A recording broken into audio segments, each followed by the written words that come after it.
Luanda Magere, the great warrior of the Luo. No Luo warrior has had a more profound effect on the community than Luanda Magere, son of the Sido clan.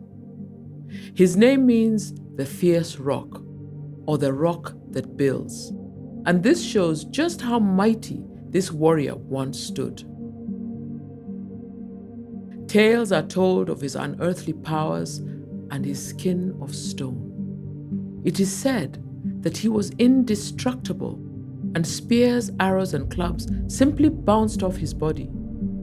His extraordinary ability to tear entire armies apart is celebrated up to this day. The Nandi were the Luo's traditional enemies and were extremely good at fighting, especially during the night.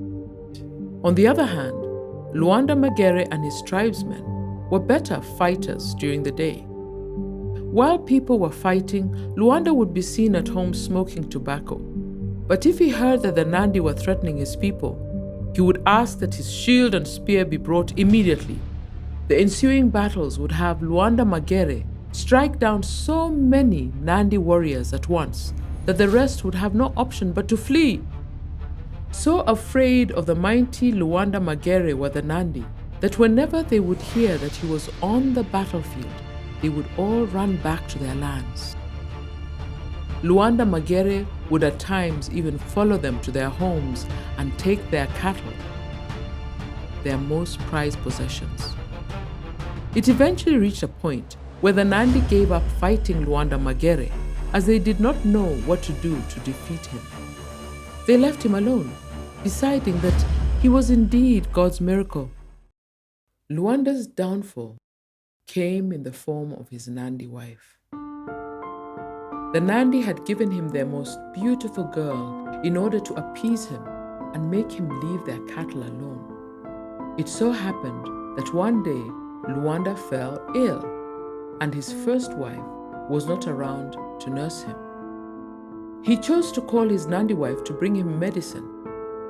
He instructed the Nandi wife to cut his shadow with a knife to administer his medicine. Imagine her shock when she saw the shadow bleeding. That same night, the sly Nandi wife sneaked back to her people and told them of Luanda's secrets. And they attacked the same night using the element of surprise. Caught unprepared, Luanda and the Luos fought bravely and outmatched the Nandi.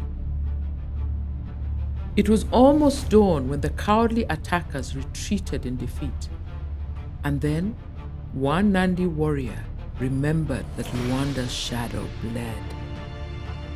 He stood on top of a hill and struck a spear into Luanda's emerging shadow. Alas! The mighty Luanda fell down and died, and his body turned to stone. All of a sudden, strong winds blew over the land of the Nandi and Kano, the land of Luanda's people. And then, a 2-year drought followed Luanda Magere's death. Luanda Magere appeared to the Luo elders in dreams and told them where he had died. To this day, the place he died is revered, and people come from far and wide to conduct rituals and prayers at the stone. The story of Luanda Magere is passed on from one generation to another.